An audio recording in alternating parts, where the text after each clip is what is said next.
Man, we had to start the live over. We be back here. For my brother Andre Harrell, you know we have to do it over. We have to do it big.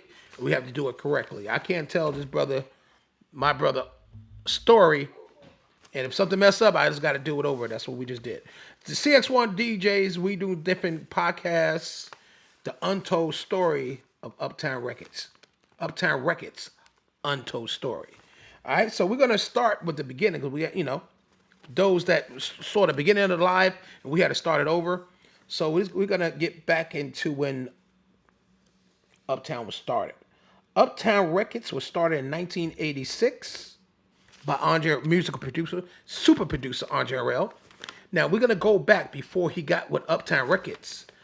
Andre Harrell was a recording artist, a super recording artist with Dr. Jeckyll Mr. Hyde. He started off being a rapper, producer, then a record exec. So with Dr. Jeckyll and Mr. Hyde, there was more upscale rappers, more like college kids that was in the business. Very very dope concept, and that's what he was doing back in the early '80s. Uptown Records started, like I said, in 1986 and ended in 1996. So let's talk a little more about Andre Harrell. Andre Harrell is a music producer that worked with thousands of artists, produced over thousands of records, multi-platinum, multi-gold. You said it, he did it. So let's get into the history of Uptown Records. Now, if you just check it back in, we had to start the live. The mics went out, so we had to do it over. So we gotta go back into the history. So the first artist that was signed to Uptown Records was Heavy D and the Boyz. So maybe go grab that picture. Heavy D and the Boyz was the first artist signed to Uptown. And let's let everybody know how that Heavy D met Andre Harrell. We're gonna tell you that story. It's a very unique story. And I'm gonna get into that real quick. When we grab Heavy D picture. Yeah, we gotta bring that up here. So let's get into Heavy D.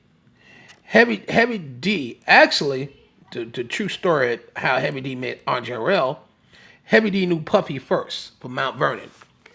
So they was pretty much playing ball, whatever, in Mount Vernon, and Heavy D was talking to Puffy about what he had going on. So he was working on the music. He was already had Mr. Big Stuff out already. So keep in mind, Heavy D was already working. He already had Mr. Big Stuff out. So he was not new to the industry. He was working in records on Kiss FM and WBLS. Back in them days, there wasn't no Hot 97 in New York. All right. So he's working in records with DJ Red Alert, DJ Chuck Chill Out, Mr. Magic, DJ Molly Mall. That's just the name of few. So he's working the Mr. Big Stuff record for about a year before he got back with Puffy and Andre Harrell. But keep in mind, Puffy and Heavy D was always friends. Puff Daddy, P. Diddy, that guy, was always friends. And this is way before Puffy was an intern at Uptown Records. So y'all stay with me. So that's how the introduction to Heavy D and Uptown Records came to play. So I say 80. He signed in 87. They was talking to deals. Mr. Big Stuff was hitting the radio like 86, getting real big. Undergroundly, we talking about performing at the Fever, Latin Quarters, Rooftop, the Tunnel, stuff like that back in them days. So Andre Harrell went to one of the parties, saw Heavy D performing, and that's when the conversations start talking about signing to Uptown Records. So Heavy D was already a seasoned artist. Keep in mind, y'all, he was already seasoned. This is what he was already doing prior to signing to Uptown Records. I'm gonna move this right here. Yeah. So what I'm trying to tell you, artists, you always gotta have you got even back then, you gotta have your shit going before somebody can look at you. Nobody really gonna look at you until you really have the flow going, like really have the ball rolling. Yeah. So what I want to tell every artist, when you're trying to get in this music industry, you have to have artist development. If somebody tell you you don't need that, they're not keeping it real with you. You got to have artist development, and it's not gonna work without artist development. I don't care who you think you are, how long that you think you've been in the industry. Without artist development, that ain't gonna work. So let's talk about. Well, we already got that Heavy D was the first artist. Let's talk about the person that was first in Uptown before anybody else. Let's see if I can get this in here. Yeah, Kim Porter, the pretty Kim Porter. All right, she was the first secretary that Andre Harrell hired, and actually the only secretary that he hired. So get Kim Porter up there. So Kim Porter started Uptown Records. We looking at 80, 85, 86. She was already modeling. She graduated high school, moved to New York City. She was already modeling with Fat Farm, Russell Simmons, and a lot of other people. So she got to Uptown while she was modeling in New York. So Kim Porter got to Uptown Records, we're going to say 86, 87. She was the secretary, so just her job was greeting all the artists and all the record execs that come to the station. So as you know, back in them days, you just can't walk up to a label. Shit, now you just can't walk up to the label.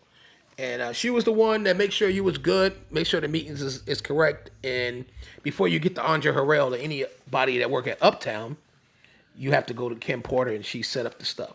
So back in them days, if you was somebody and you knew Kim Porter, she would have got you in the building. All right. So that's the story of Kim Porter. Now, so we're going to keep the pretty Kim Porter up there. We're going to get into somebody else. So we have Heavy D. Let's get into the next artist that was signed to Uptown Records. Right after, I'm going to try to keep this in order, y'all. The next artist that was signed to Uptown Records was my brother. My man right here. We can move Kim Porter out the way, her pretty self. RIP to her, was Albie Shore. Now, we all know Albie Shore was the man. He was the man back in the 80s.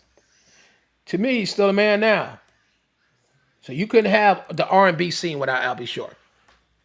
If you just joined in the live, like, share, and subscribe. I appreciate it. So Albie Shore signed. Get my notes together here. Albie Shore. Hold on 1 minute, y'all, because another piece of paper here. Albie Shore signed with Uptown Records in 1987. All right, his album, he was so dope and it already polished. Because remember, this is a new live, but in my other live, Warner Brothers was trying to sign him. At the time, the guys from Warner Brothers was trying to sign Albie. Albie was already in a contract with Andre Harrell, Uptown Records, RCA, so he could not sign with Warner Brothers. So loyalty is everything. Albie Shore didn't try to get out the contract. He stayed with Andre Harrell, Uptown Records, and he had his album 1987 that went multi-platinum.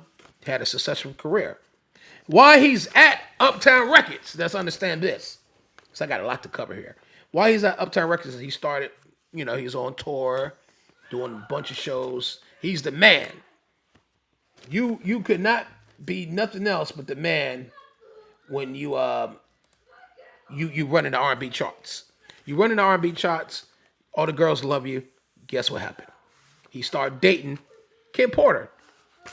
The Help. I guess you want to call it The Help. I don't like saying The Help, but he started dating Kim Porter. Then they had a baby. Quincy! Quincy is Albie Shore's son. He's not P. Diddy's son. All right, so everybody needs to understand that. True story. All right, Uptown Records, Untold story. He's the true father of Quincy.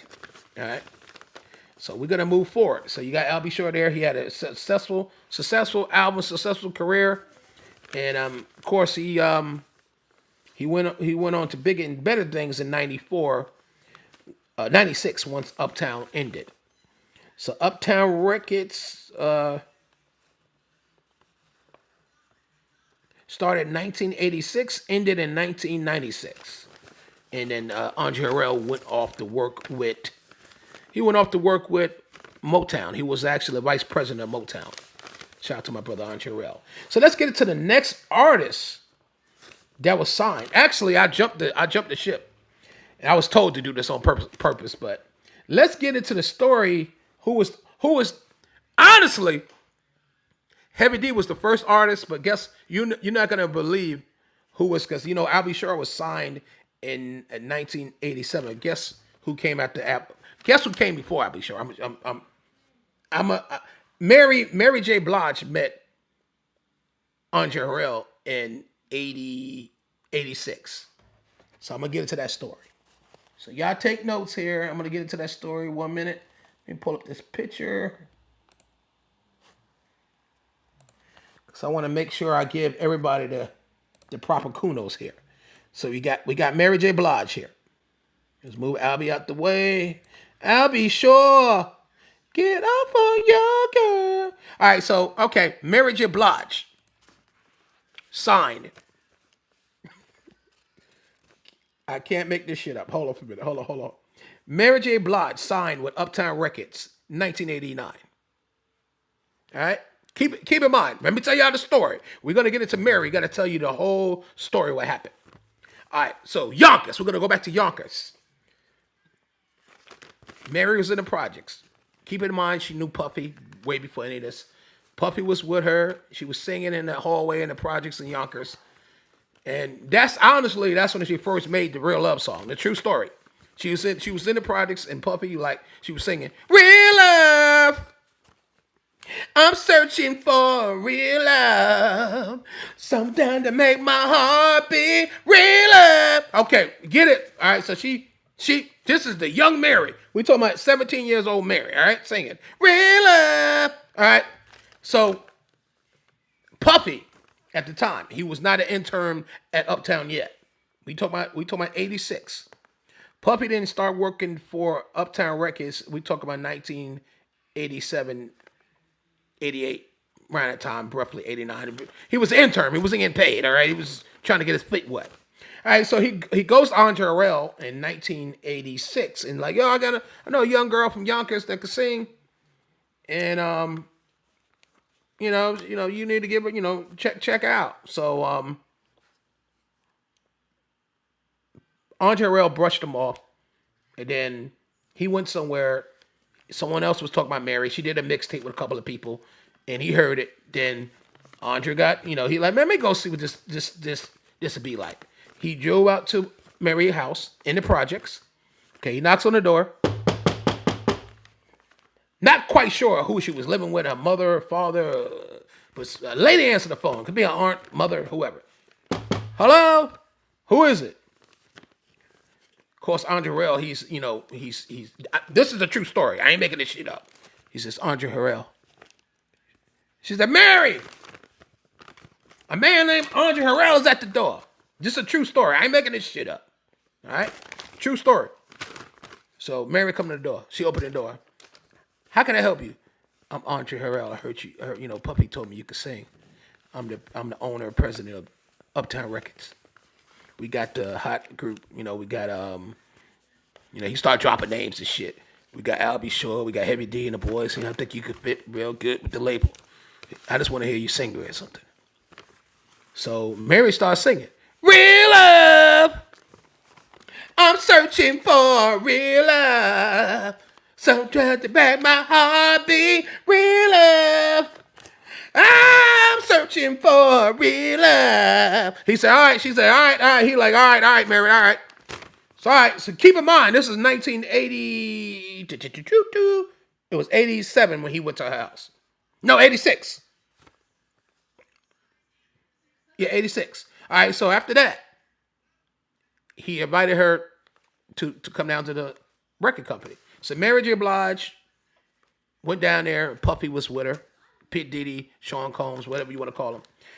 And Andre, what Puffy helped. He told Puffy, like, I will sign Mary as long as you are the executive producer on that project. All right. So that's how Mary J. Blige got her deal. But keep in mind, she signed the deal in 1989. You gotta understand something. Andre Harrell told Puffy, I'm only signing her if you produce the album. Puffy is a damn good producer, all right? He's a record exec. He's the man for your fucking plan, all right? So Puffy agreed to it. He's an intern. So this is pretty much Andre Harrell saying, hey, man, this is your job to make sure she blow the fuck up. If she fail, I call it intern slash A&R, all right? Because actually, when he got hired, he was the A&R. He was the head A&R for Uptown Records.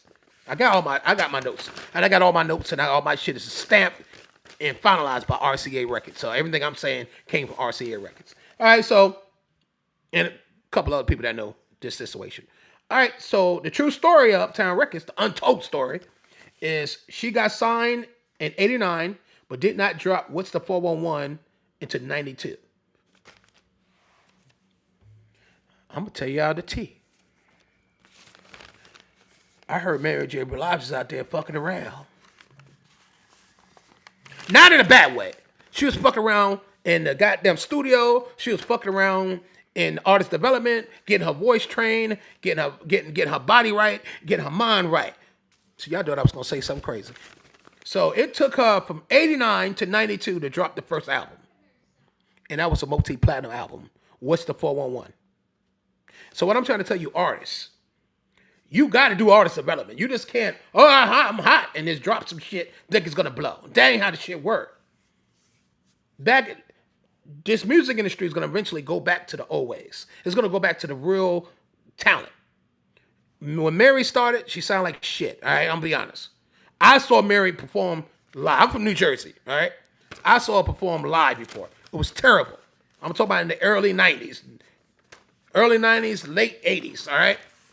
I'm 51, about to be 52, so I'm up there.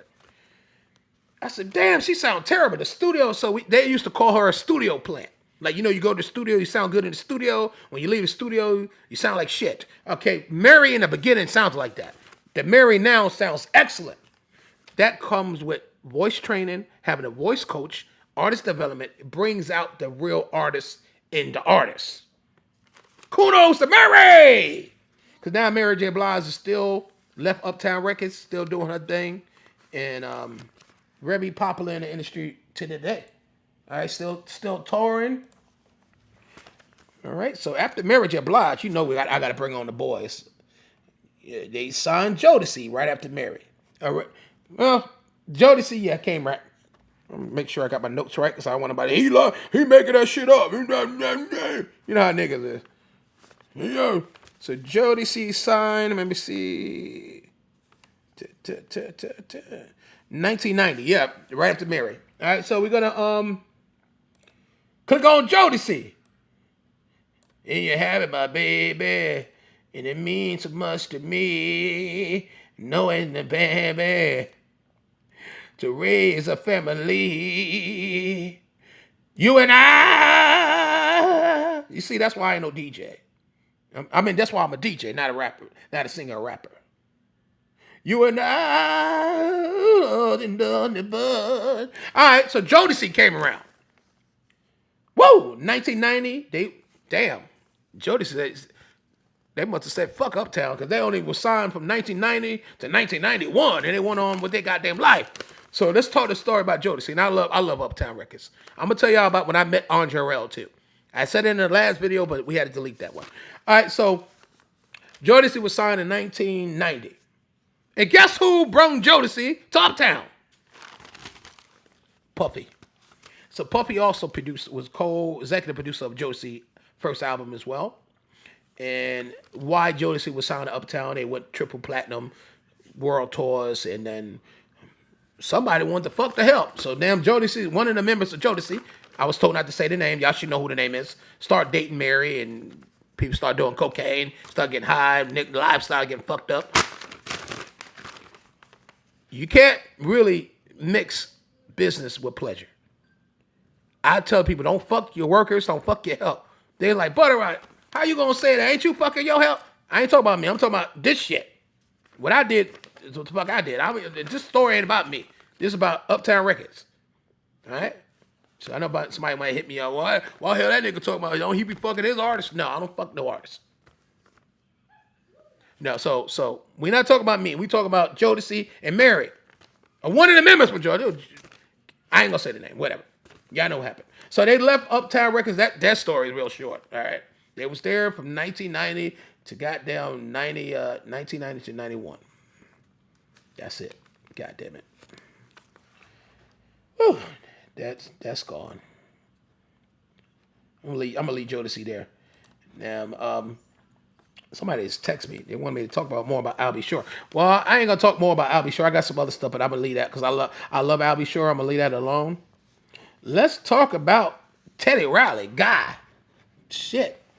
Now we moving around a little bit. It's cool because I had to do this over, so I had lost my position here.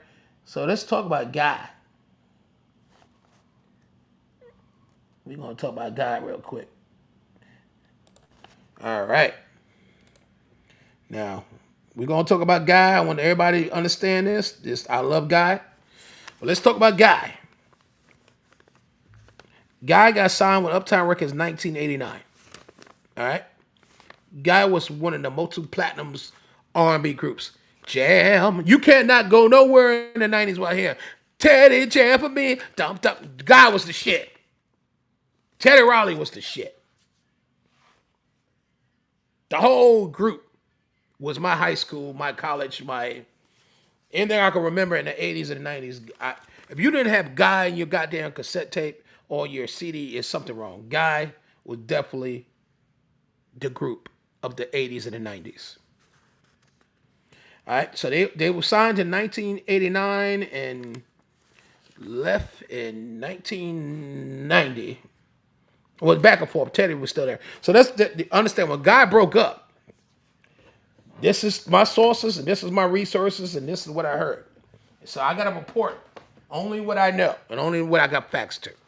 So Guy broke up. Teddy Riley went back to the projects. All right, was broke. How the fuck you sell 10 million records and platinum, multi-platinum? You fucking back to the projects broke. I don't. Untold stories of Uptown Records. All right, how the fuck are you broke? I mean, everybody ask yourself, how you be Teddy Riley and from Guy, Alan Hall, Guy. We are Guy, and you broke back in the projects? It's more to that story, but I was told to say what I have here on paper. All right, so Teddy Riley back in the projects. So we got that, all right? On his ass, owing some people that's very bad people. All right, this is not allegedly. This is known facts. And one R&B singer that was signed to another label came and saved his ass. That R&B singer today is still on tour, still busting ass, still selling records, still selling out arenas. His name is Keith Sweat. So you gotta understand something. Teddy Riley was a super producer. He changed the sound of music back in the 80s and 90s. All right. This is before Black Street. This is before he got to Black Street and night when the work there, no diggity, and up before he got to any of that. He was on his ass.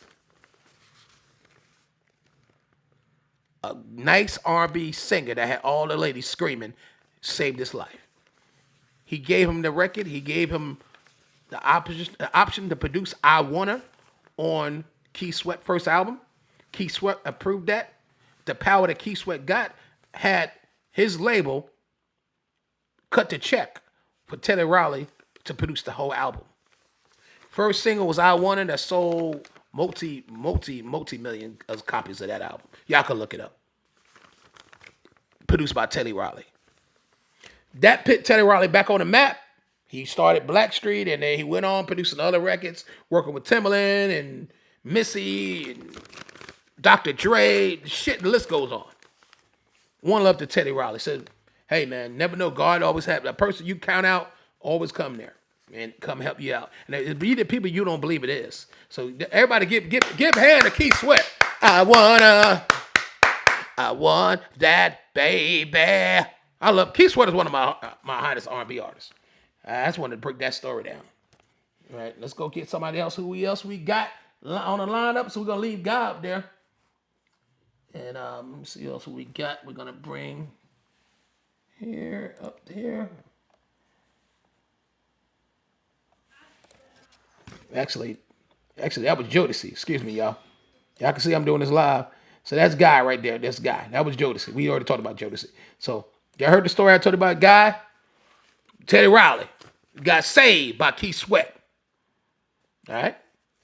So the other picture was Jodeci. Y'all know we talked about Jodeci. So I want to make sure I got the proper picture. That is Guy. And keep in mind, Guy came out in 1998. 1998. All right? And only lasted, they really don't have an end date when Guy really got off of Uptown Records. So they got certain dates, but I'm not going to throw that out there because allegedly they got off their label in 92. But we're not going to say that because I still heard Guy Records out there. So we're not sure when the group contract ended with Uptown Records and RCA Records. But we will say this. When they ended the contract with Uptown, Alan Hall went to jail and Teddy Riley went to the projects. Dang. Y'all ain't hear what I just said. Alan Hall went to jail and Teddy Riley went to the projects. But don't worry. Don't worry. Because Teddy Riley is no longer in the projects right now. And Alan Hall is no longer in jail. And I want to thank Keith. We're going to do something on Keith Sweat too. We're actually reaching out to Keith Sweat people.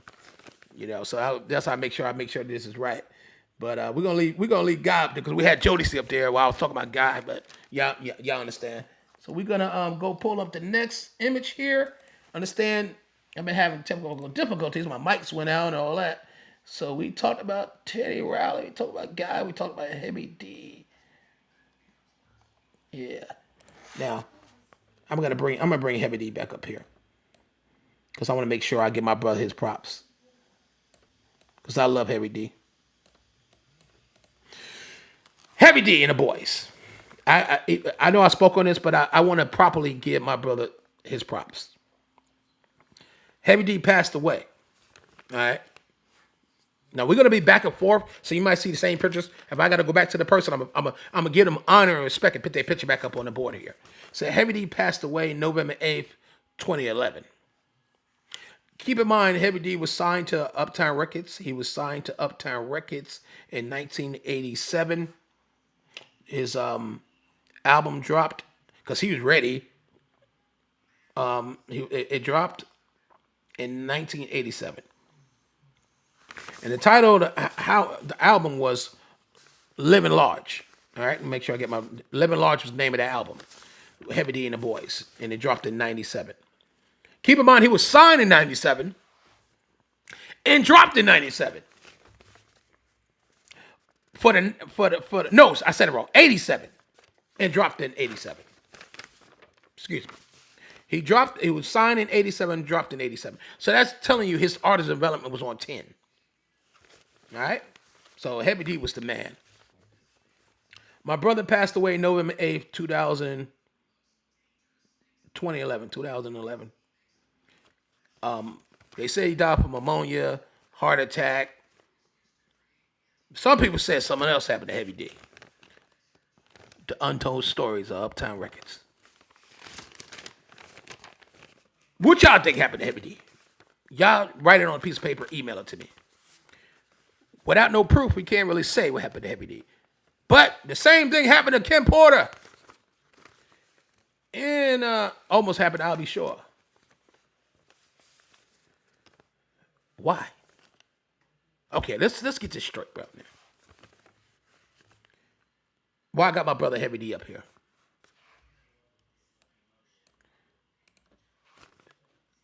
Most of the members of Uptown Records is dead. So you got Andre Harrell. I love Andre Harrell. I tell you that he's dead. All right, he's dead. He's out of here. Then you got Kim Porter.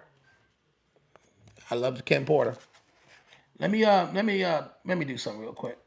So I want to properly do this. Y'all. Hold on for a minute.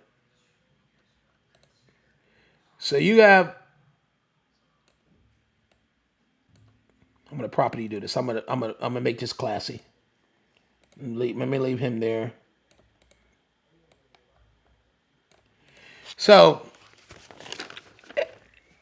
you got Puffy right there. I put Puffy up there. Why not? So Heavy D's dead. Andre Harrell is dead. Kim Porter's dead. Only one's living is my man right here.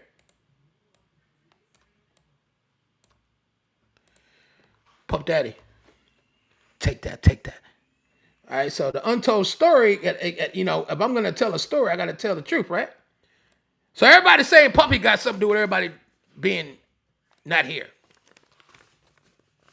Do I have proof of that? No. Do they have proof of that? No, but, you know, the only thing I know from my resources, everybody's writing an all-tell book about Uptown Records and the experience they had with Uptown Records and Puffy and Andre Harrell. So Heavy D was writing the book first. Then Kim Porter. If you notice, Kim Porter and Heavy D died not at the same time, but died. They're not no longer here. I can't tell a story without talking about Uptown Records because all these people was with Uptown Records. And I told my people, I said, if I'm gonna tell a story, I gotta get into the meat and butter and the steak and ham about this shit because I've been wondering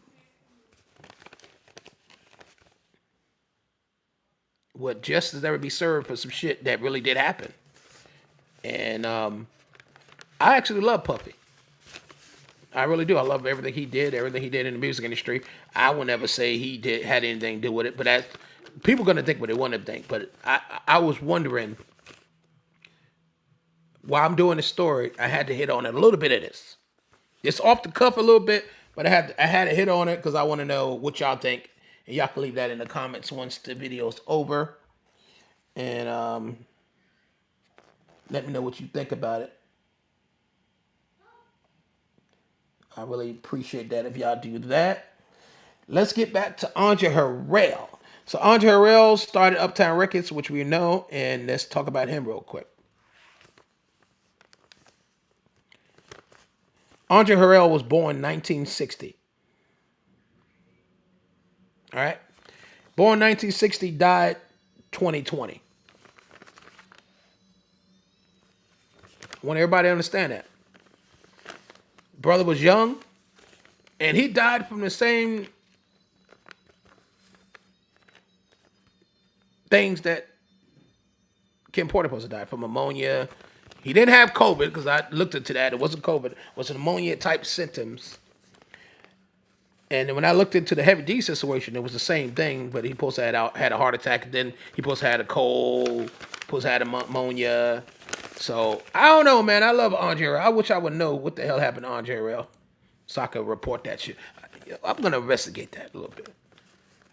But he was born 1960 and died 2020. Puff Daddy. Where Puffy picture at? Bring him back up here. Where is Puffy? Hold on, let me go find the Puffster.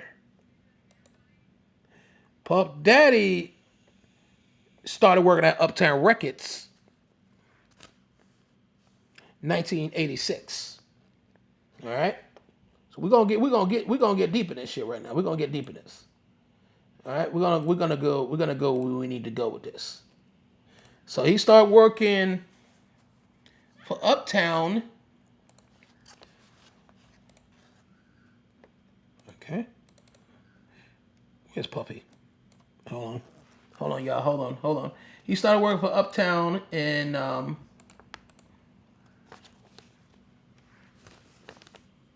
86. Excuse me, 86. Somehow Puppy don't want to come on the screen. Hold on. There you go. So he started working in 86. Yeah, bear with me. Gotta get his picture up here. I'm gonna put him behind his boy. I don't think Andre Harrell mind if you be right here, Puppy. Being you the only one still living, I don't think it'll be no problem putting you right here. All right, so Puffy started working with Andre Harrell in 1986 and got fired in 1994. Stories are said in my research. I spoke to some people that know both parties, like I said earlier in my other video that ended because we had no mic. Mic went out. I don't know if it's the devil trying to fuck up the show. But the stories was, well, actually, I know one of the persons that claimed they was there and walked in on Puffy and Andre Harrell. And Puffy supposed to have been sucking Andre Harrell dick. Allegedly.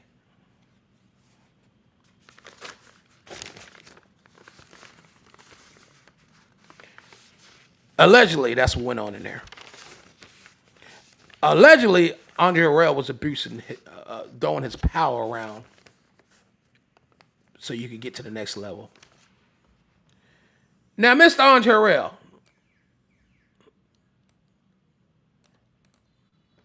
we're going to say allegedly because the sources I got this from was a good source, but we're going to say allegedly because I wasn't there when he was sucking, Puppy was whatever he was doing, Andre Harrell.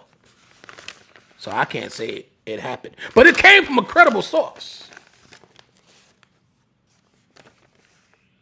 What would you do? I'm going to say this. What would you do if your boss made you suck his dick to move up in the company? All right? What would you do? And then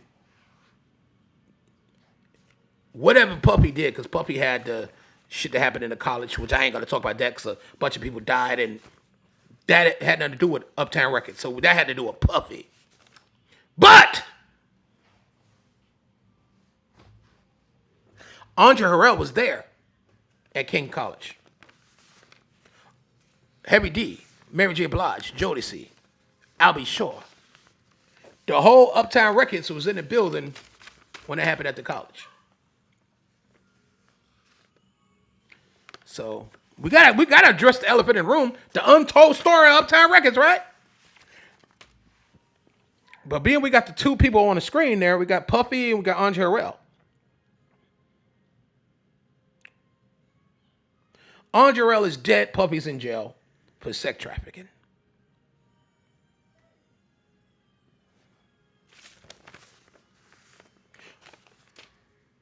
When Puffy started working for Uptown, he was a young man. He started working for Uptown Records young, very young. 1986. I think he was 18, 19, something like that.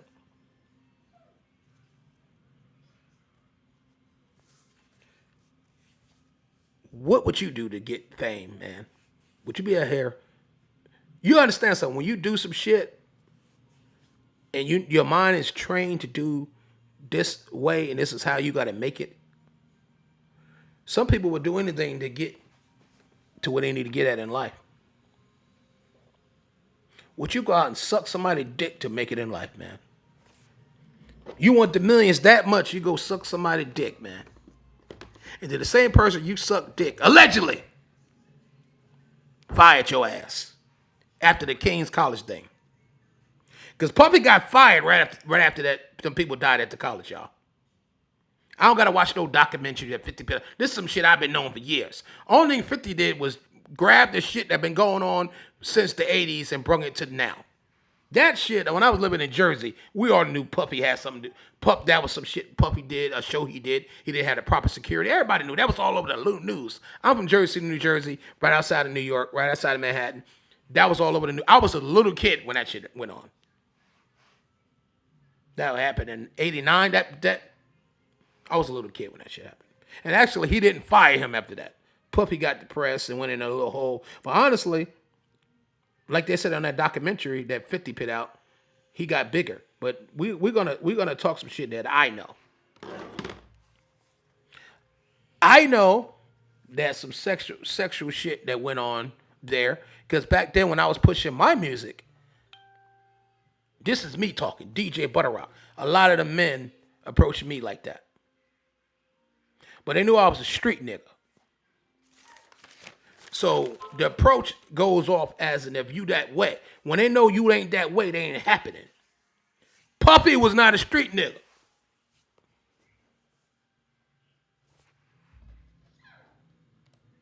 Let's make that abundantly clear. Everybody that knows Puffy know that back then he was not. And what he is now, that's different. But back then that ain't how he lived.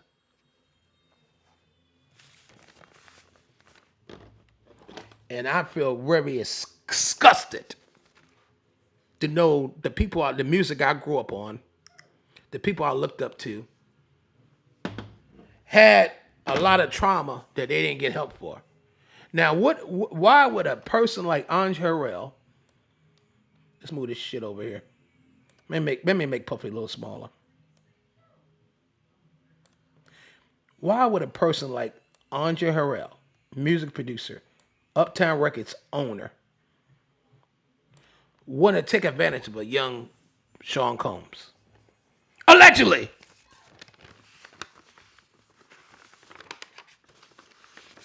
When y'all look at the patents of this music industry,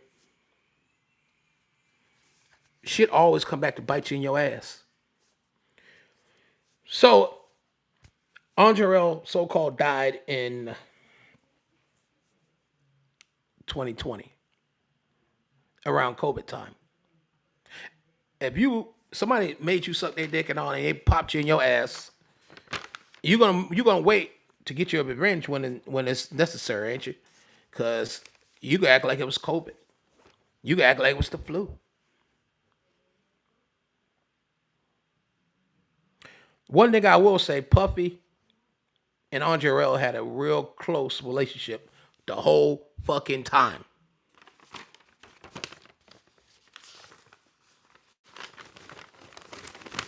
All right, Puffy. We're gonna keep these two up here because we breaking it down. We came here to talk the untold stories. So I'm gonna give y'all some shit that y'all didn't know. So Puffy, way before he got intertwined with Clive Davis, went out to New York, was still doing mixtapes with a lot of major DJs. I won't say their name, and doing a lot of good community work, planting a lot of flags. So when it was his time to meet the Notorious B.I.G., which this is not about Big, because Big was signed to Uptown, so it is about Big, but it was not about Big.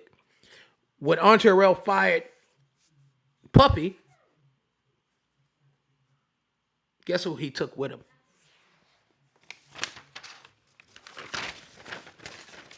You're like, you doing the interview, you tell me, motherfucker. He took Mary J. Blige and Biggie with him. Because Biggie was signed to Uptown as well. And Mary went with Puffy. True story.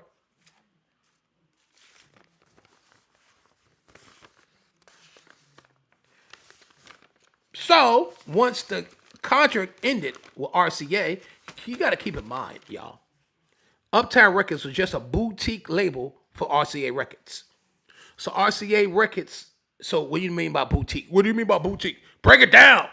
Independent label. Back in the day, we call it boutique. Like you got a boutique store, you got Macy's, you have a mom and pop. So Uptown Records was a boutique label for RCA Records. And RCA Records is still in town, still around now.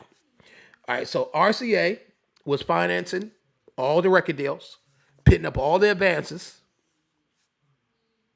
And only thing Uptown was doing the deals, making sure the contracts look like shit. Don't talk about Andre Harrell shit like that. No, that is the nature of the business. You gotta protect the bottom line, baby. So if it's my job to sign you for some shit and keep your masters, and make sure you always owe me, and you always owe the company, I keep my deal with the major. It's not my job to come in, hey man, here $10 million. Here are 75% of your royalties. That was not the nature of the business back in the 80s and 90s, ladies and gentlemen. In the early 2000s. So hopefully when y'all go back and look at this video later on, you learn something. Because none of this shit really allegedly. I just got to say allegedly, just to say allegedly. I've been in the game 30 fucking years, so I know what the fuck I'm talking about. I live in New York and New Jersey my whole fucking life. I didn't move down south until the late 2000s. So I know what the fuck went on in the music industry. I met Andre Harrell in Justin's back in 2014. Me and JS, RP to my manager JS. We sat there, was talking to him. Actually, Puffy had the security around the goddamn shit. It was Puffy in there too. It was security around it. You hardly could get in the motherfucker. Only why we got in there because we had a VIP invite from another promoter that was doing an event in Manhattan at Club Virgo. So this 2014 because my mother was still living, so I remember. And he was telling about the acting shit he was getting into, and he just got promoted. Well, Puffy just promoted him to be the vice president of Vogue TV at the time. We talked about 2014. So I met Andre Harrell there. That was the first time and last time I met Andre Harrell. Got his number, got his office number, and his office number in California, where he had a beautiful mansion in California. So I'm certified and clear to talk what I need to talk about this mess. Because it is mess. Yeah, so moral of the story is you got the two people right there, and them the two people right there that started Uptown. Without Puffy, it wouldn't have been no Uptown. Without Andre Harrell, wouldn't be no Puffy. So before I get into the videos, I had to at least put them two right there to understand that is the meat and butter of Uptown. Mary J. Blige got there. Heavy D was there first, but you gotta understand something. Heavy D is connected to Puffy. Puffy knew Heavy D before he went to Uptown. Puffy is the reason that Heavy D went to Uptown. Heavy D and Puffy had a tight relationship. So I don't know why Heavy D's dead. Oh, I know why he's dead. He was about to write an all-tell book about Uptown Records. The in and outs of Uptown Records. And guess who hung out with Heavy D 99% of the time? Puff Daddy. That's not allegedly. Even up to before he died, he was hanging out with Puffy. Heavy D used to be Puffy's mentor. Of course, Heavy D is older than Puff Daddy. Go down that rabbit hole. You're like, damn, Butterrock. Damn, Butterrock. So, if you're going to write an all-tell book about Uptown Records, and you know I got fucked in my ass and I was sucking dick in the office, nigga, I don't want that kind of shit out. Allegedly.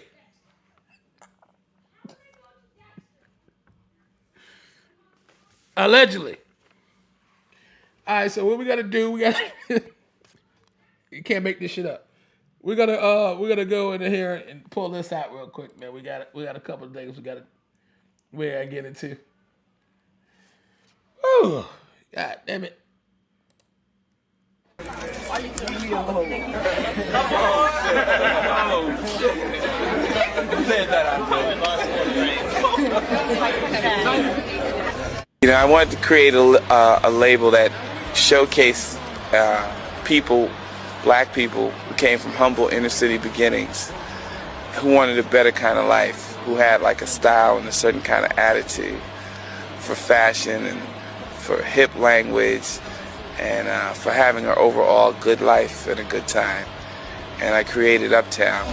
Uptown, where you belong. Let me help you find yourself. 'Cause all you need is Uptown, yes you do, yes you do.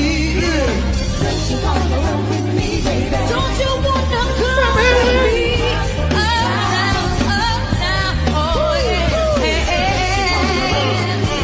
Take my hand and follow. Why you telling me alone? Oh, shit. You said that Yo, hold on. You know, I wanted to create a label that showcased people, black people who came from humble inner city beginnings, who wanted a better kind of life, who had like a style and a certain kind of attitude for fashion and for hip language and for having an overall good life and a good time. And I created Uptown. Uptown, where you belong. Let me help you. Did y'all hear how Andre Harrell was talking? I want to create a good label, so I can so I can have all the artists Come on now, Andre Harrell. Now, come on. That sound kind of spicy. That sound kind of spicy, Andre Harrell. Shit. I'm trying to lay out your legacy, but god damn, that sound kind of spicy. My man said, I'm trying to lay out this shit. Woo. Spicy, spicy, baby. Man, I love you, Andre Harrell, though. Well, I don't give a damn what you did. I still love you. I still love you. Let me talk about this man right here. Andre Harrell made the music what it is now. Without Andre Harrell would not been no New Jack Swing. Without Andre Harrell won't be no Puff Daddy. Without Andre Harrell won't be no goddamn Guy, Teddy Riley, Mary. Without Andre Harrell, it won't be no I'll Be Sure. Get up on your girl. It won't be. This is the man with the plan right here. Man, hold up, I gotta give him a proper respect. Let me cover the whole page of this shit. Goddamn, I'm moving me. Goddamn, what the hell? You see, I gotta relax. Nigga gotta relax. Hold on, y'all. Hold on. Let me get my shit together.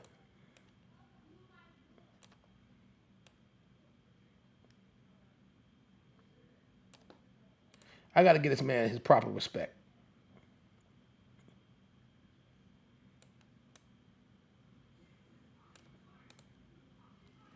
Andre Harrell, music producer. Visionary. The man. I just can't not. I don't care what happened at Uptown Records. We just can't take from the work this brother did. Started Uptown Records and unfortunately passed away working for Puffy and working for Motown. Born 1960 and died in 2020. Andre Harrell, the owner, founder of Uptown Records. He would definitely be missed. We're gonna keep them we're gonna keep them two up there though. We ain't done with them. Puffy and Andre Harrell. We're gonna keep them right there. Let me go find this other thing real quick. Keep them right there. Don't even move them. All right, we played that video. Let me find something else we got in here. Got that. Let's play this right here. You look at Jay-Z, when you look at Kanye, you see once they got their moment, they ain't never let it go. They never turned down the heat. They never took it for granted. They turned the heat up.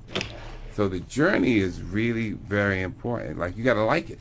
You got to like the good days along with the bad days till you get better days. And a lot of times now with social media, we're in the famous game. And people just want to get famous, whether it be for records or whether it be for being naked. and so Hold on. When the goal is just to be.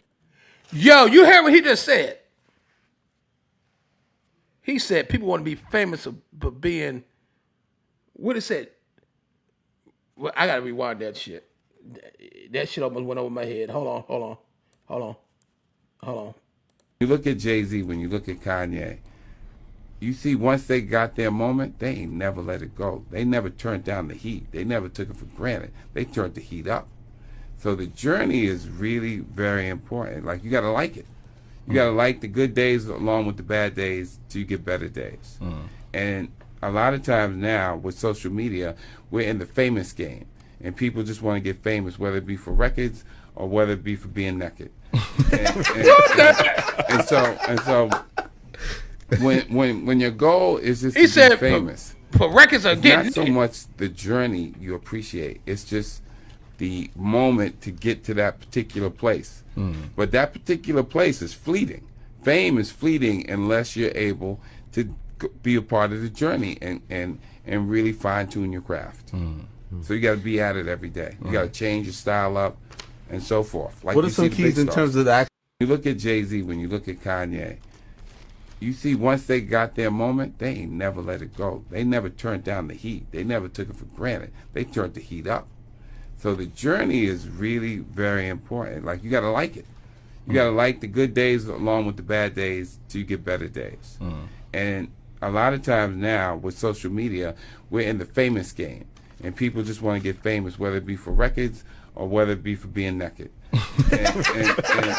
And so when your goal is just to be famous, it's not so much the journey you appreciate. It's just the moment to get to that particular place. But that particular place is fleeting. Fame is fleeting unless you're able to be a part of the journey and really fine tune your craft. So you got to be at it every day. You got to change your style up and so forth. Like What are you some see the big keys in stars. terms of the act? You look at Jay-Z, when you look at Kanye, Okay, he said it. You got to be in this to make records or get naked. You gonna do one or the other. Andre Harrell said that shit. I ain't make this shit. Y'all, is that allegedly, y'all? He said either make records or get naked. I know Puppy got naked. Allegedly. Shit. This shit getting sexy. It's getting spicy over here. God damn it. Woo, we about to, woo. We got a couple more videos before we get out of here. That man said it. He said it. He said it. I ain't said it. you look at Jay-Z, when you look at Kanye, you see once they got I can't hear that again. I'm sorry. Because I love Andre Harrell. That made me like, God damn. Some of this shit ain't allegedly, child. And I love Andre, man. I got that shit. That shit, no. All right. Damn it.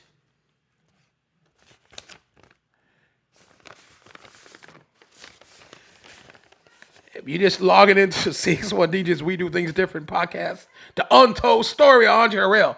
I have to play that other clip, man. I'm gonna play it again. I'm sorry. I'm sorry. Here you go. you look at Jay-Z, when you look at Kanye, you see once they got their moment, they ain't never let it go. They never turned down the heat. They never took it for granted. They turned the heat up.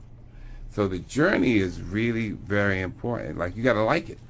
You got to like the good days along with the bad days till you get better days. And a lot of times now with social media, we're in the famous game. And people just want to get famous, whether it be for records or whether it be for being naked. And so when your goal is just to be famous, it's not so much the journey you appreciate. It's just the moment to get to that particular place. But that particular place is fleeting. Fame is fleeting unless you're able to be a part of the journey and really fine tune your craft. So you got to be at it every day. You got to change your style up and so forth. Like What are you some see the keys big in stars. terms of the act? You look at Jay-Z. Hey, I think I want to be goddamn. I don't know. Take these motherfuckers off the screen. God damn it. Y'all gotta go. Puffy, bye. Let's talk about Puffy real quick before we move to the next video. He said either be doing records or getting naked. Did you hear how he said it? You gonna do some records or getting naked? I mean, come on, Andre Harrell, come on. R.I.P. to my brother, man. I met him, but goddamn it, I just want to do records. I think if it's a girl, I guess he's saying it, but we all want to fuck each other. I don't know. You said it, Andre Harrell. R.I.P. to you. Like I said, born 1960, died 2020 for complications with ammonia, heart attack. What the hell, Andre? I got the shit from RCA. They said he died from ammonia type symptoms like COVID, but he didn't have fucking COVID. He didn't have fucking COVID. We're going to stop that shit now on the Cx1DJs. We Do Things Different podcast. Uptown Records Untold Story. The Untold Story that I was told to tell y'all, he did not die from no damn COVID. And I've been in the industry 30 years. So if anybody think he died from COVID, it's a fucking lie. He did not die from damn COVID. We're going to keep Puffy up here. Puff Daddy got the Hummer for the summer. Shit. Puffy! Now, allegedly, you know, if you're new to the broadcast, you just joined, we got people in and out. This is a live show. They said Puffy did, you know, I'm uncut up here. I'm not editing shit. Allegedly supposed to suck this man, you know what, under the table to move forward in Uptown Records. Now, why? I'm going to have to say allegedly but 300 people already said that happened, so we still going to say allegedly for legal purposes. But you got 3,000 motherfuckers saying the same shit. How the fuck is that allegedly? Then you had the freak off videos, which that have nothing to do with Uptown. So I was told not to mention Puffy. We could do a whole nother video about Puffy. But Puffy came from Uptown. Okay, he got fired from Uptown in 94 and then went to work for Clyde Davis. Arista Records, Clyde Davis. If y'all know who the hell, you're some young people. So he got his deal with Bad Boy for $20 million with Clyde Davis, but only gave Biggie Smalls $50,000. That man right there, Puffy, and that ain't allegedly. How the fuck you get $20 million and only get Biggie $50,000? Craig Mack only got $100,000. No, $20,000. We're gonna do a whole thing on Bad Boy Records too. This ain't a Bad Boy Records. This is Uptown. But I'm gonna say this man came from Uptown, so I'm gonna get y'all set up because we about to do something for Bad Boy. But it's not gonna be like how 50 Cent did it. It's more on the DJ industry part. I'm a DJ. 50 Cent is the artist. Nobody fucked my baby mama. He ain't pissed on my baby mama. So what I'm doing with the Bad Boy thing is more on the record exec part. It ain't gonna be we're not gonna do no shade. We're gonna just do facts on everything that Puffy did right. Because I personally love Puffy. Because Puff Daddy had the Hummer for the summer. I love that motherfucker. Ain't shit. Puffy can't do no wrong my eyes. He ain't fucked me in my ass. He ain't sucked my dick. I ain't sucked his dick. So we don't got nothing. I don't got nothing against Puffy. The fuck? I don't. Yeah, he did this to Cassidy. Nigga. We'll get into that when we do the Bad Boy video. Because personally, I love Puffy. I love Andre Harrell. But being we doing an untold story, let's get back to Andre Harrell ass. So Andre Harrell posted that did Puffy wrong. When you know you be in the record industry and you really want this shit and somebody older with experience and more money and power come and fuck your head up, you know what that'll do to you? So everybody hating Puffy, but nigga, the one that you got to, people that groom a lot of up and coming artists and managers and producers and DJs. When you have power, you could groom the other person to tell them, hey, this is what the fuck you need to do if you want to make it. You want to eat, motherfucker? You want to live in the nice houses? You want to eat to go to fancy places? You want to have the fancy clothes? You want to have the fame? So this is what you got to do. I think that's so sad. ButterRock, ain't that what you do with your artists? Don't you groom her? No, nigga. We into this shit. We're the juice crew. Because I know people say, how the fuck that nigga gonna talk? Let me tell you something. I'm looking at this camera. Where my camera at? Okay, I got two cameras. Right here? Okay. I don't groom shit. If they don't want it, they don't get it. If they want it, they get it. That's it. If they don't want to do it, they don't do it. People ask me, why Pumpkin Foot didn't blow up yet? We on her time. Because if I was on some Puffy and Andre Harrell shit, would have been made it. You could tell the ones that's actually allowing their artists to be on their time. Because when you sign to a Bad Boy or sign to Arista Records or RCA, Atlantic, or Def Jam or Uptown Records, no motherfucker, you on daytime and you're going to do what the fuck they tell you to do. Suck this dick. You better suck that dick. Let me fuck you in the ass. You better give me fuck. I'm about to fuck you in your ass. You don't want to do it? Blackball, get the fuck out of here. That's the real industry. Well, that's what it was. And for me looking at the Sexy Reds and everybody else, it's shit still going on, yo. It is different times. It's the same shit, different times. I came from that era. I'm still in the music industry. I ain't going no motherfucking where.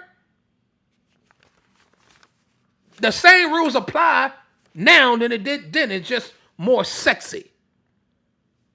So I could actually, not me, a record is that could actually improve their power in different ways so they don't get into any trouble. But when you look at it, it's the same shit that was going on since the 60s, the 70s, the 80s, the 90s, the early 2000s to now.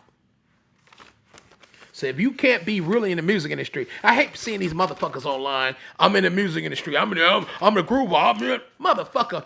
Okay. Tell people the bad part of the music industry. It ain't all about selling records and stream. It's still a way. It's still, you just can't get in the fucking door. If you think you're going to get in this fucking door without doing something, you fucking stupid. Unless you got your own motherfucking money. and your own grind, your own hustle. And most of you artists don't got that shit. I barely get a motherfucker repost my post that's got they shit on it. So how the hell you think you're gonna make it in this industry without doing something crazy? You can't even post your own shit. None of you artists. You're gonna have to do something strange for a little change to make it in this industry. If you're not working. Fuck! If you are working, you gotta do something strange for a little change.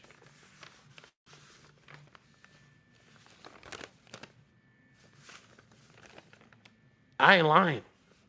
Why don't y'all look at every female artist, every male artist is on the charts right now. Oh, my bad. Ain't none on the Billboard charts. Not hip hop. Check this out. Check out all the female artists that's influencing our kids. Influence the lingo of what's going on, what everybody got to listen to. What's programming our kids when they get in the car at 10 and 11? Take me through that. Take me. I like that record. But what's the wham in the circle? Is that your pussy in the circle? Girl got a wham in the circle? And then looking at the and right. What's the wham in the goddamn circle? Somebody tell me what's the wham in the circle. My little niece, that's 4 years old, was singing that. I'm going to throw my wham in the circle. If it's little, make it a hurdle. I'm like, what the fuck? What the fuck? One thing I will say, back in the 80s and 90s, they couldn't pick that kind of shit in the music. You wasn't whamming in the goddamn circle back then. You wasn't taking me through that. You wasn't doing none of that shit. You was doing more, we got our own thing, jam, real love. You had some hardcore shit, but you gotta understand, back in the 80s and 90s, they was not allowing that kind of garbage to get on commercial radio. Don't get it twisted. I like YK niece, but I don't like my 4-year-old niece singing this shit. Well, nigga, turn off the motherfucking radio. Nigga, how I gonna turn off the radio? It's on TV, motherfucker. It's on the internet. It's on TikTok. It's on Nickelodeon. It's anywhere the kid could get to, they could see that shit. You ain't no different. You got Punkerfoot talking about popping. Hey man, check this shit out. I'm gonna tell y'all. Now you heard how that broke that down, right? So I'm gonna tell you, you have to police your kids. So it's not the music industry. So I'm gonna do. You can hear how I do my interviews. I'm gonna say one solution. I'm gonna say, with bad problem, what's the solution? The solution is you buy the fucking phone, you buy the fucking internet, so you can control what the fuck your kids doing while they in your presence.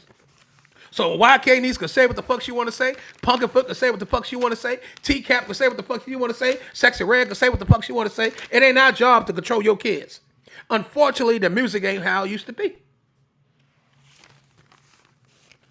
So don't take what I'm saying the wrong and clip the video, make like I'm shitting on the music. No. I am shitting on, if it gets to one of mine that's younger, but then I think about it. I manage artists, I promote that kind of content, but it's up to the parents to control what the fuck their kids listen to. Because when I was little, I cannot go get an NWA shit without my mother giving me the money to buy it. I can't do shit unless I got up to age. Because I'm 51, but back then, we talking about 80s and 80s, I was young. I was a teenager. 89, 1989, I was 14. I was 14 in 1989. When God Jam, I was 14 years old when Untold Harrell signed Guy. That's 1989. I was 14. So I couldn't even get in the club, which I had a fake ID. But we're going to talk about, I look old as fuck now, but back in them days, I was young just like Puffy.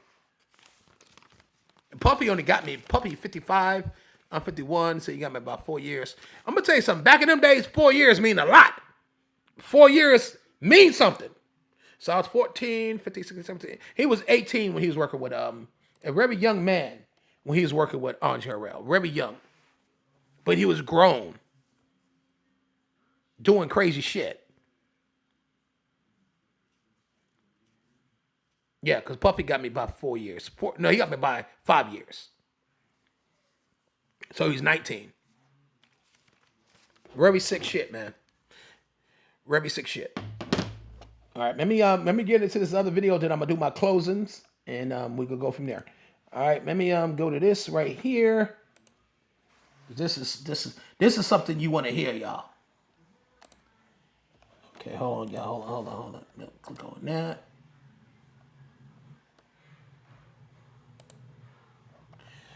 This was a dope ass show. Even though the devil tried to stop it, we had to do the show over.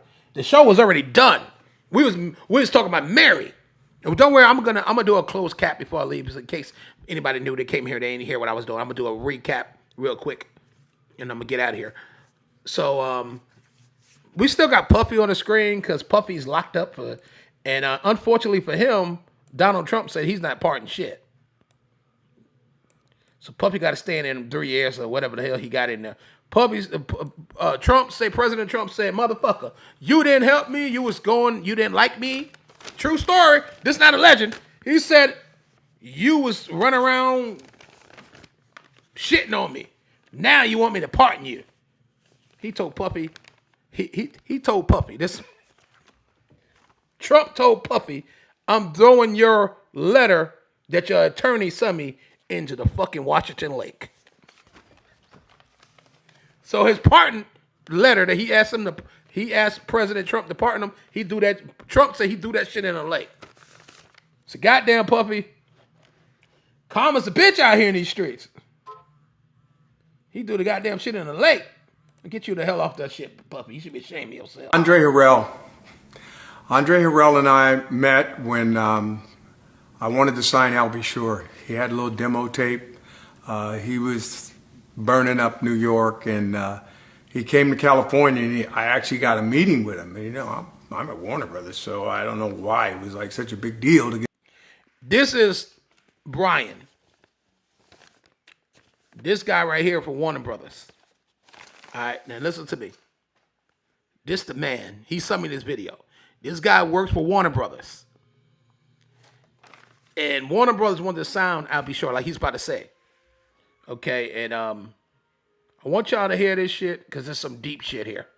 Andre Harrell and I met when I wanted to sign I'll Be Sure. He had a little demo tape. He was burning up New York, and he came to California, and I actually got a meeting with him. And, I'm at Warner Brothers, so I don't know why it was like such a big deal to get a meeting with Andre Harrell, but that was how he played it. And I heard that record, I signed that record, and it became one of my first 3 number ones, which, as the first brother at Warner Brothers doing A&R, kind of, gave me some heat. And I'll be eternally grateful to him for being a part of that period of my life. But we also shared a lot of time talking about Motown and its philosophy, and with the belief that, great artists and music create culture. And Uptown was culture. His Motown was Uptown. Andre Harrell and I met when I wanted to. You heard what he said? He said his Motown was Uptown. That's a deep interview right there. Actually, I got the full interview, but I can't play the whole thing on here. But before we get out of here, let me put this back on the screen here. Yeah, I can't play the full interview on here. Maybe we're gonna put all the culprits on here real quick. We're gonna do this. Don't worry, anybody that missed the show, don't worry, it's gonna be on YouTube. It's streaming live on YouTube, Twitch. We all over the place with this one. What the hell's wrong with this? Y'all can tell this ain't what the hell I do. God damn, Puffy. Motherfucker. Hold on, y'all.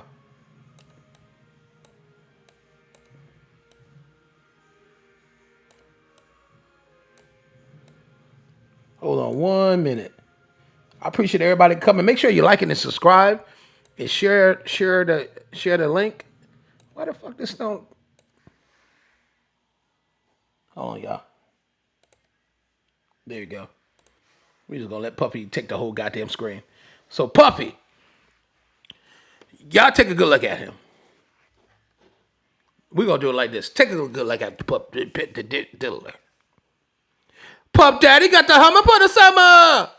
So by looking at Puffy, do y'all think he's guilty of anything they said he did? Do you think Puffy did it? Do you think Puffy guilty of anything they say he did? Do you think Puffy did it? He's locked up for doing something, but you think he did everything they claim he did with the Uptown shit? I don't know, y'all. I don't know. I'm gonna give Puffy the benefit of the doubt. It's all we got is the benefit of the doubt. Let me pull up somebody else in a hot seat.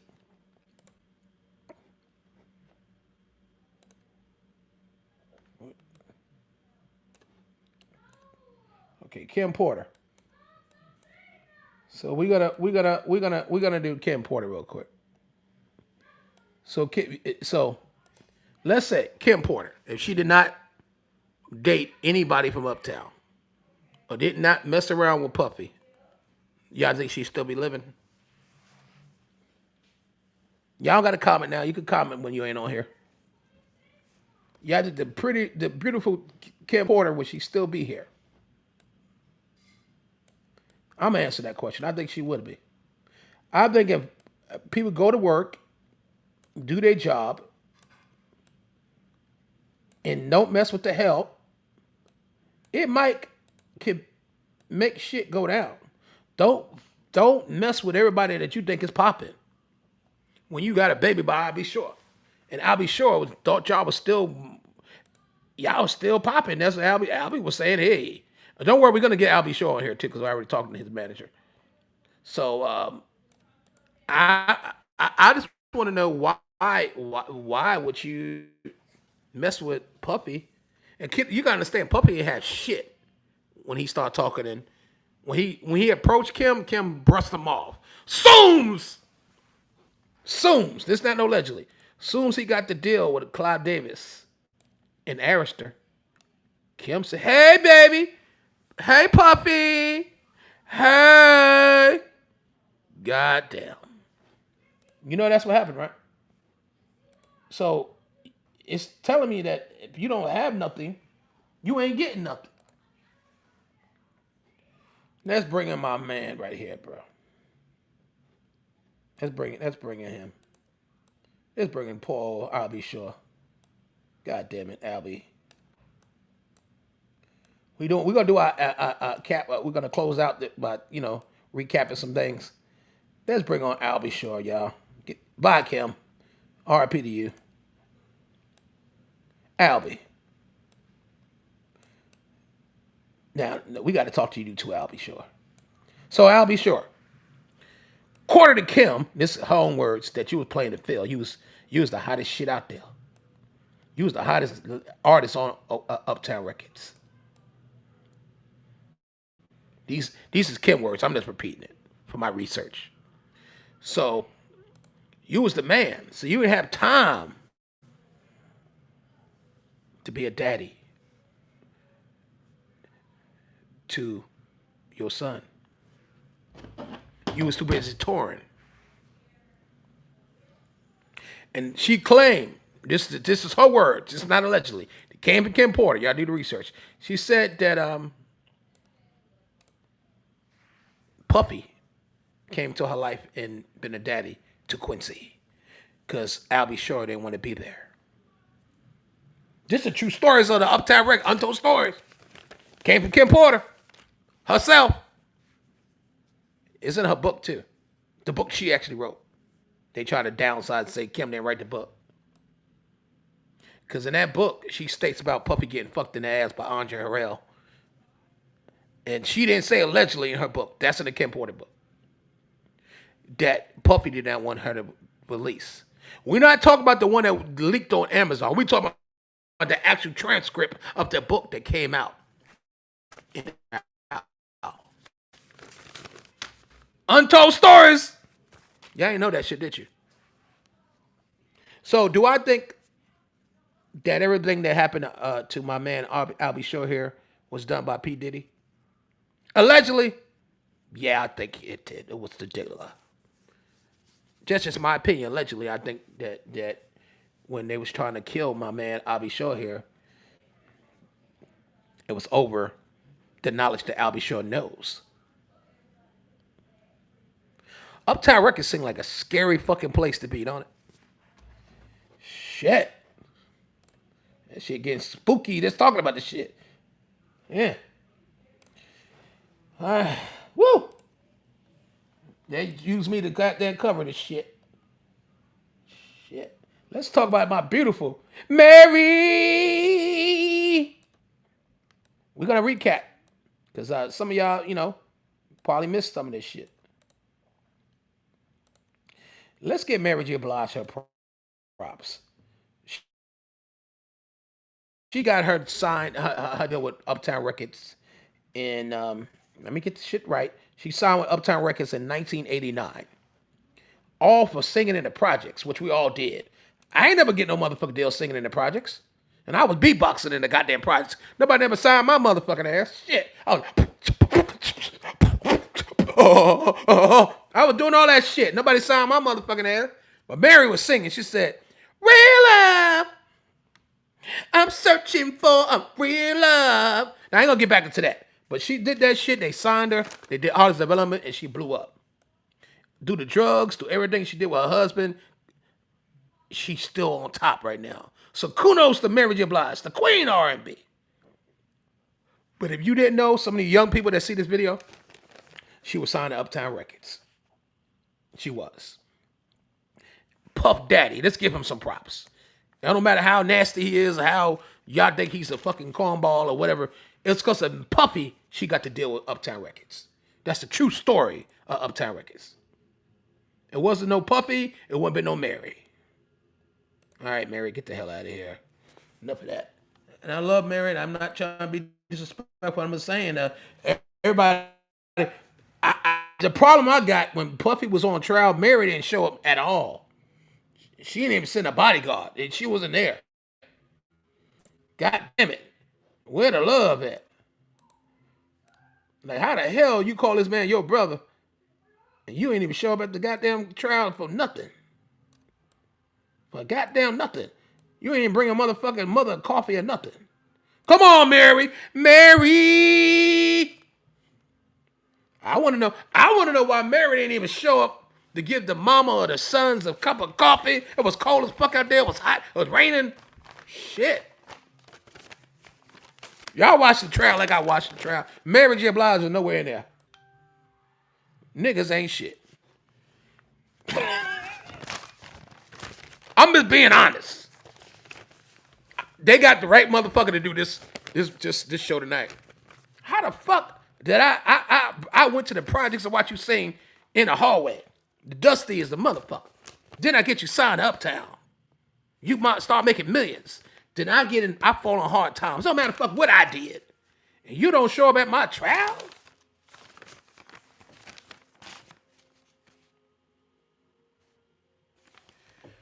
Damn. All right, we want to get back to Heavy D. I love this man right here, Heavy D. Heavy D was signed. We recapping. We about to get out of here. Heavy D, we recapping. This is a recap of anybody that came in that wasn't here. Heavy D was signed to Uptown Records in 1987. Keep in mind, Heavy D already had the big single, Mr. Big Stuff, tearing up the radio already, way before his record deal. We just doing a recap. And Puff Daddy, know him from Right Away. And he brung him to Andre Harrell. Andre Harrell saw him in one of the clubs in New York, and they had a conversation. And keep in mind, Puffy and Heavy D is from the same hood, Mount Vernon. Puffy is not from Harlem. Let's stop that Harlem world shit now. Puffy is from money-earning Mount Vernon, just like Heavy D. He's from money-earning Mount Vernon. His mother moved to Harlem later on. But he's from money-earning Mount Vernon. Heavy D signed with Uptown Records, 1987. And did multiple platinum albums over there, multiple tours. This guy right here used to come to my projects. Heavy D used to come to Duncan Projects in Jersey City, New Jersey, along with Dougie Fresh. So I had to shout him out and make sure when I close the show, I get props and much love to Heavy D. Unfortunately, we lost Heavy D in 2011 due to complications of a heart attack and flu and all this other goofy shit that I don't believe. At the time Heavy D was passed, at the time that he died, he was doing an all-tell book about Uptown Records.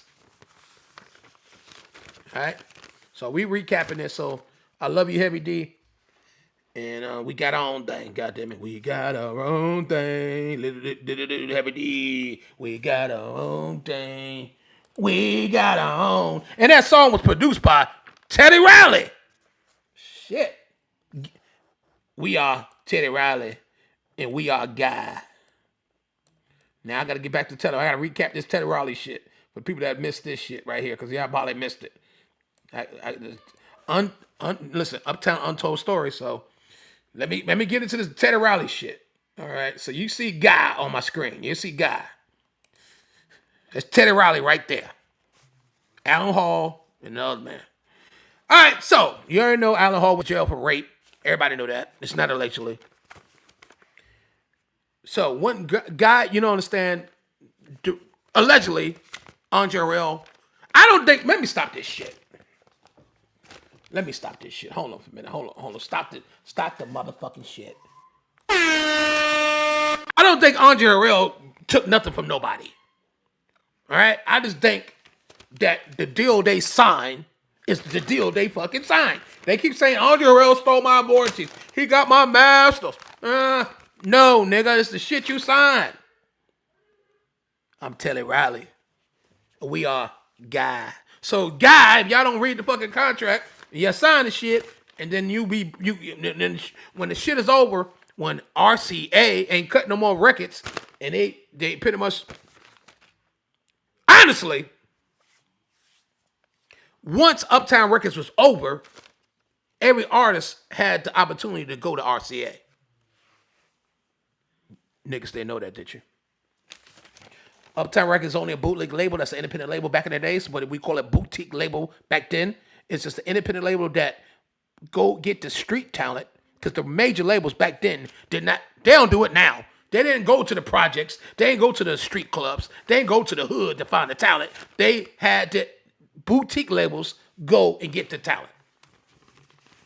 So all you fake record company, fake celebrity DJs and motherfuckers, you can get your knowledge from Butterrock. So all you motherfuckers claim you famous and you're a DJ, you did this shit for 90 years, you got plaques on the wall. Motherfucker, I lived in New York and New Jersey. I was in the mecca of this shit. I had to say that real quick, because everybody like, they the tastemakers, they a celebrity. Motherfucker, please. Motherfucker, I lived it. I was there. 14, 12, 13, I was where hip-hop started, motherfucker. Up north. It didn't start down here. It didn't start up there. It started up north. New York. NYC. To the place to be. Cold, fresh, and fresh. But 1983. All right, back to these motherfuckers right here. So, Guy. When they broke up, everybody was broke. You know the fashion, you ever go ahead and Google Guy. They had the gold chains, they had the fly clothes. That shit cost money. You know the record company's gonna tax you for that. They was on world tours, limos, helicopters, all that shit. So when the contract is over, the record company's gotta recoup all that shit. So you might be broke if you ain't save your money. And Teddy Riley was broke because he was back in what part of it? Was it New Brooklyn? Well, I want to fuck up where he was at, but he was somewhere in the projects, fucked up. And I heard, allegedly, he owed some mafias some money. This allegedly, I don't fucking know. That's Teddy. And one motherfucker knew he was fucked up in the hood, and they came to save him. This is a recap, if you didn't see this shit earlier, for all my new viewers, because we are streaming live. So, Keith Sweat came and saved Teddy Riley. Keith Sweat gave him a whole album to produce. The first album Keith Sweat put out was I Wanna. The first single was I Wanna, produced by Teddy Riley. Teddy Riley. That put Teddy Riley back on the map. I'm quite sure he got more educated on the contracts, and Teddy Riley did not lose a beat since then. Blackstreet, working with everybody from Dr. Dre to everybody, Missy Elliott, boom, producing all the hot shit. Teddy Riley, I think I need a record from my artist, Pumpkinfoot. Shit. Jam. Oh, jam. Dum dum diddy. Shit. All right, Teddy, get the hell off my shit. We recap that. Let me see who else I'm gonna recap. Hold on for a minute. I ain't trying to leave nobody out. I want to recap everybody before we get out of here. Did I do Jodeci? Oh shit, Jodeci. You're having my baby. It means so much to me. Nobody wanna bring a family. We need to raise our family. You and I. Y'all remember Jodeci? That was the shit. Woo! Jodeci signed to Uptown Records 1990. And they ended their contract with Uptown Records 1991. What? What kind of fucking contract was that? Damn. 90 to 91? Shit. I'm going to tell you what really happened. You want to hear the tea? Allegedly, one of the members got on cocaine real bad. Hanging out with Mary, and that got fucked up, and he couldn't go on tour. And RCA wasn't having it. Goodbye! That's the tea. That's what I heard. You didn't get that shit from me. Someone emailed me that shit, and they said that's not no allegedly. That happened. It's public knowledge. Shit, how the fuck the damn train gonna ride if niggas high on the train? Shit. Jodeci, get the hell off my goddamn screen. Fucking up a good R&B. Shout out to KC, JoJo, all the motherfuckers. Goddamn it. Shit. Let's see what else. So I reached on that one. I'm gonna see if I missed anybody. Why didn't she trying to make me put Puffy back on the screen? Puffy, I want to talk. I think I reached everybody. I'll be sure. I got Jodeci. I guess we could go back to this and get the hell out of here. Let's go back to the founder of this shit. This motherfucker.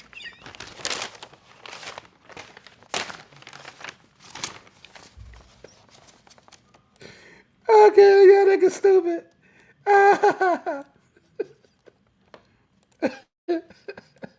We're gonna end it off with this. Shout out to him. I had a good time. Untold stories of Uptown Untold stories. We're gonna end it with Andre Harrell. Hey man, he was a good brother. He had, we all ain't perfect, and I really believe that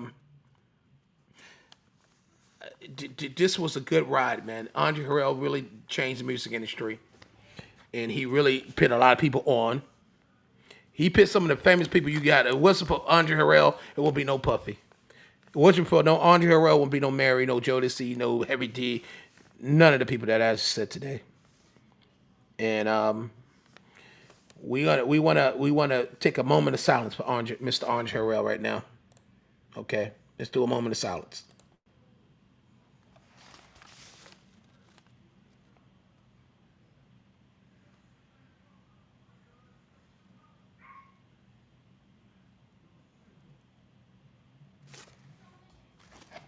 Cx1DJs Worldwide conference call / Cx1DJs We Do Things Different podcast. It's the Untold Stories of Uptown Records. And you see the founder of Uptown Records on the screen here, Andre Harrell, Mr. Andre Harrell. He was born 1960, and he passed away 2020 of flu-like symptoms. And we want to dedicate the show to all the Uptown Record people, RCA. We're not being biased either, so I wanted to break the story down where it's not biased. So rest in peace to Andre Harrell, and this was the true story of the untold story. The truth is true too, goddammit. The untold story of Uptown Records. Like, share, subscribe this YouTube channel. It's a Cx1DJs We Do Things Different podcast. We got more stories like this on the way. More, and we're gonna make sure we have humor in it, so it don't be so sad and so down. Because honestly, the ending of this story is very sad. We got, let's go down the list. We got Heavy D dead, Kim Porter dead, Untold Harrell dead. I'll Be Sure almost died. It's a very sad story. Salute to everybody involved, and God bless everybody's families. And Puffy's locked up for 3 years. God bless him. I hope he come back a changed man. Untold Harrell. Uptown Records started in 1986, ended in 1993. Untold Harrell was distributed by RCA Records. Went on after he left RCA in Uptown, went to be the vice president of Motown Records. Everybody have a good night. Peace and love.